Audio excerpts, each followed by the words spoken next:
ನಮಸ್ತೆ ಎಲ್ಲರಿಗೂ, welcome back to my channel. ಇವತ್ತು ತುಂಬಾ ಸುಲಭವಾಗಿರುವಂತಹ ಗ್ರೀನ್ ಚಟ್ನಿ ಪಲಾವ್ ಮಾಡೋದು ಹೇಗೆ ಅಂತ ನೋಡೋಣ. ಇದನ್ನು ಬೆಳಿಗ್ಗೆ ತಿಂಡಿಗಾದರೂ ಮಾಡ್ಕೋಬೋದು, ಇಲ್ಲ ಅಂತ ಹೇಳಿದ್ರೆ ಮಧ್ಯಾಹ್ನ ರಾತ್ರಿ ಊಟಕ್ಕಾದರೂ ಮಾಡ್ಕೋಬೋದು. ತುಂಬಾ ಸುಲಭವಾಗಿರುವಂತಹ ರೆಸಿಪಿ, ಹಾಗೆ ಹೆಲ್ದಿಯಾಗಿರುವಂತಹ ರೆಸಿಪಿ. ನಾನಿಲ್ಲಿ ಬಾಸ್ಮತಿ ಅಕ್ಕಿನ ಯೂಸ್ ಮಾಡ್ತಾ ಇದ್ದೀನಿ.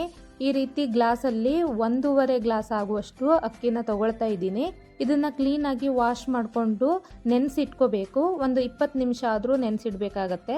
ನೀವು ನೆನೆಸದೆ ಹಾಗೆ ಕೂಡ ಮಾಡ್ಬೋದು, ಆದರೆ ಈ ರೀತಿ ನೆನೆಸಿ ಮಾಡೋದ್ರಿಂದ ನಮಗೆ ಕ್ವಿಕ್ಕಾಗಿ 2 ವಿಜಿಲ್ಗೆ ಅಕ್ಕಿ ಚೆನ್ನಾಗಿ ಬೇಯುತ್ತೆ.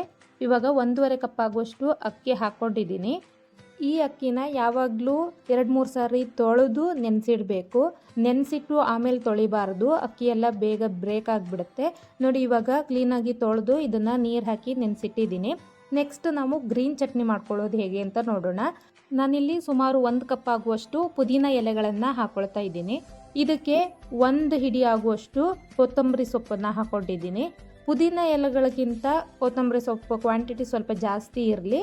ಖಾರಕ್ಕೆ ತಕ್ಕ ಹಾಗೆ 2 ಹಸಿಮೆಣಸಿನ್ಕಾಯಿ ಹಾಕ್ಕೊಂಡಿದ್ದೀನಿ. ಹಾಗೆ 8-10 ಬೆಳ್ಳುಳ್ಳಿ ಎಸ್ಲು, 1 ಇಂಚು ಸಿಪ್ಪೆ ತೆಗೆದಿರುವಂತಹ ಶುಂಠಿ ಹಾಕ್ಕೊಂಡು ಸ್ವಲ್ಪ ನೀರು ಹಾಕ್ಕೊಂಡು ಗ್ರೈಂಡ್ ಮಾಡ್ಕೊಳ್ತಾ ಇದ್ದೀನಿ. ಖಾರ ಜಾಸ್ತಿ ತಿಂತೀರ ಅನ್ನೋದಾದರೆ ಇನ್ನೂ 2 ಹಸಿಮೆಣಸಿನ್ಕಾಯಿನ ಹಾಕೋಬೋದು. ಗ್ರೀನ್ ಚಟ್ನಿ ರೆಡಿಯಾಗಿದೆ.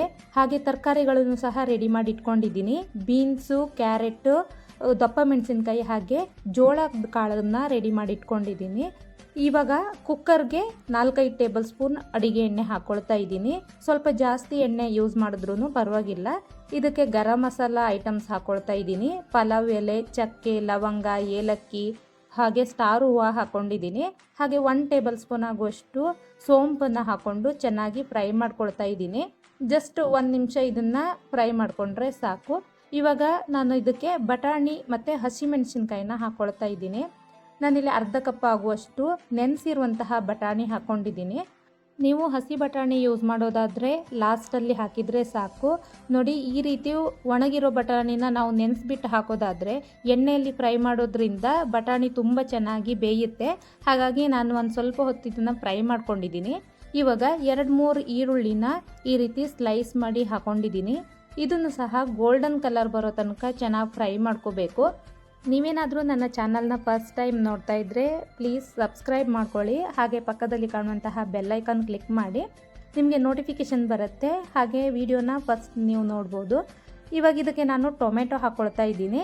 2 ಮೀಡಿಯಮ್ ಸೈಜ್ ಟೊಮೆಟೊನ ಕಟ್ ಮಾಡಿ ಹಾಕಿದ್ದೀನಿ. ಹಾಗೆ ರೆಡಿ ಮಾಡಿ ಇಟ್ಟಿರುವಂತಹ ಗ್ರೀನ್ ಚಟ್ನಿ ಹಾಕಿಬಿಟ್ಟು ಮಿಕ್ಸಿಗೆ ಸ್ವಲ್ಪ ನೀರು ಸೇರಿಸ್ಕೊಂಡು ಹಾಕ್ಕೊಂಡಿದ್ದೀನಿ. 1 ಟೇಬಲ್ ಸ್ಪೂನ್ ಆಗುವಷ್ಟು ಉಪ್ಪನ್ನು ಸೇರಿಸ್ಕೊಂಡು ಚೆನ್ನಾಗಿ ಮಿಕ್ಸ್ ಮಾಡ್ಕೊಳ್ತಾ ಇದ್ದೀನಿ. ಟೊಮೆಟೊ ಎಲ್ಲ ಸಾಫ್ಟ್ ಆಗಬೇಕು. ಹಾಗೆ ಈ ಮಸಾಲೆ ಹಸಿ ವಾಸನೆ ಎಲ್ಲ ಹೋಗಬೇಕು. ಎಣ್ಣೆ ಬಿಡೋ ತನಕ ಸ್ವಲ್ಪ ಚೆನ್ನಾಗಿ ಫ್ರೈ ಮಾಡ್ಕೋಬೇಕು. ನೋಡಿ, ಸೈಡಲ್ಲೆಲ್ಲ ಎಣ್ಣೆ ಬಿಡ್ತಾ ಇದೆ.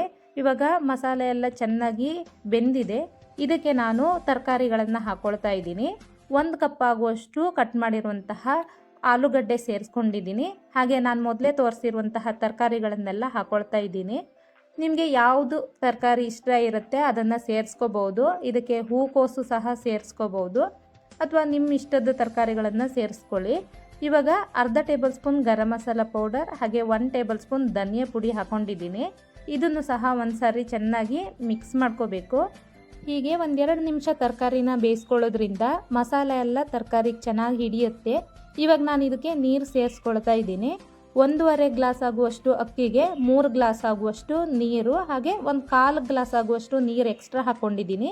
ತುಂಬ ತರಕಾರಿಗಳನ್ನು ಹಾಕಿರೋದ್ರಿಂದ ಸ್ವಲ್ಪ ನೀರು ಎಕ್ಸ್ಟ್ರಾ ಸೇರಿಸ್ಕೊಂಡಿದ್ದೀನಿ.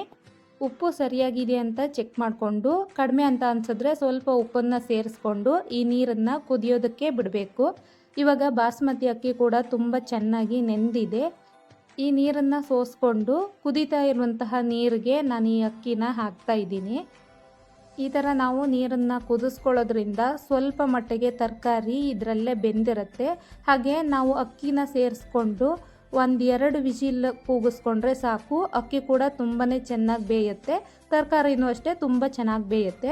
ಇವಾಗ ಅಕ್ಕಿನ ಸೇರಿಸ್ಕೊಳ್ತಾ ಇದ್ದೀನಿ. ನಿಮಗೆ ಬಾಸ್ಮತಿ ಅಕ್ಕಿ ಇಲ್ಲ ಅಂತ ಹೇಳಿದ್ರೇ ಬೇರೆ ಯಾವುದೇ ಅಕ್ಕಿ ಸಹ ಯೂಸ್ ಮಾಡ್ಬೋದು. ಇದನ್ನು ಕೂಡ ಒಂದು ಸಾರಿ ಚೆನ್ನಾಗಿ ಮಿಕ್ಸ್ ಮಾಡ್ಕೊಳ್ತಾ ಇದ್ದೀನಿ. ಅಕ್ಕಿ ಹಾಕಿದ ಕೂಡಲೇ ಇದರ ಬಿಸಿ ಸ್ವಲ್ಪ ಕಡಿಮೆ ಆಗುತ್ತೆ. ಮತ್ತು ಆ ನೀರು ಕುದಿ ಬರೋ ತನಕ ವೆಯ್ಟ್ ಮಾಡಿ. ನೋಡಿ, ನೀರು ಕುದೀತಾ ಇದ್ದ ಹಾಗೆ ಒಂದು ಸಾರಿ ಚೆನ್ನಾಗಿ ಮಿಕ್ಸ್ ಮಾಡಿಕೊಂಡು ಲಿಡ್ ಕ್ಲೋಸ್ ಮಾಡಿ ಇದನ್ನು ನಾನು ಹೈ ಫ್ಲೇಮಲ್ಲೇ 2 ವಿಷಿಲ್ ಆಗೋ ತನಕ ಬಿಡ್ತಾ ಇದ್ದೀನಿ. ನಿಮಗೆ ಕುಕ್ಕರ್ ತಳ ಹಿಡಿಯುತ್ತೆ ಅನ್ನೋ ಡೌಟ್ ಇದ್ದರೆ ಅಡಿಗಡೆ ಒಂದು ಪ್ಯಾನ್ ಇಟ್ಕೊಂಡು ಅದ್ರ ಮೇಲ್ಗಡೆ ಕುಕ್ಕರ್ ಇಟ್ಕೋಬೋದು. 2 ವಿಷಿಲ್ ಆಗಿ ಕುಕ್ಕರ್ ಸ್ವಲ್ಪ ತಣ್ಣಗಾದ ನಂತರ ನಾನು ಲಿಡ್ ಓಪನ್ ಮಾಡಿದ್ದೀನಿ. ಈ ರೀತಿ ಜೋಳ, ಆಲೂಗಡ್ಡೆ ಎಲ್ಲ ಹಾಕಿಬಿಟ್ಟು ಲೈಟಾಗಿ ಮಸಾಲೆ ಹಾಕಿ ಮಾಡಿದ್ರೆ ಮಕ್ಕಳಿಗೂ ಕೂಡ ತುಂಬಾ ಇಷ್ಟ ಆಗುತ್ತೆ. ಇದಕ್ಕೆ ಮೊಸರು ಬಜ್ಜಿ ಬೇಕು ಅಂತ ಏನಿಲ್ಲ, ಮಸಾಲ ಲೈಟ್ ಆಗಿರೋದ್ರಿಂದ ಹಾಗೆ ತಿನ್ನೋದಕ್ಕೆ ತುಂಬಾ ಚೆನ್ನಾಗಿರುತ್ತೆ. ಇದೇ ರೀತಿ ಸಾಕಷ್ಟು ಸುಲಭವಾಗಿರುವಂತಹ ಬ್ರೇಕ್ಫಾಸ್ಟ್ ರೆಸಿಪಿಗಳನ್ನು ನಾನು ಈಗಾಗಲೇ ಅಪ್ಲೋಡ್ ಮಾಡಿದ್ದೀನಿ. ಅದೆಲ್ಲವನ್ನು ನನ್ನ ಚಾನಲ್ನ ಪ್ಲೇಲಿಸ್ಟ್ನಲ್ಲಿ ನೀವು ನೋಡ್ಬೋದು. ಈ ರೆಸಿಪಿ ನಿಮಗೆ ಇಷ್ಟ ಆದರೆ ಒಂದು ಸಾರಿ ಟ್ರೈ ಮಾಡಿ. ಹಾಗೆ ವಿಡಿಯೋ ಇಷ್ಟ ಆದರೆ ಒಂದು ಲೈಕ್ ಕೊಡೋದನ್ನು ಮರಿಬೇಡಿ. Thanks for watching.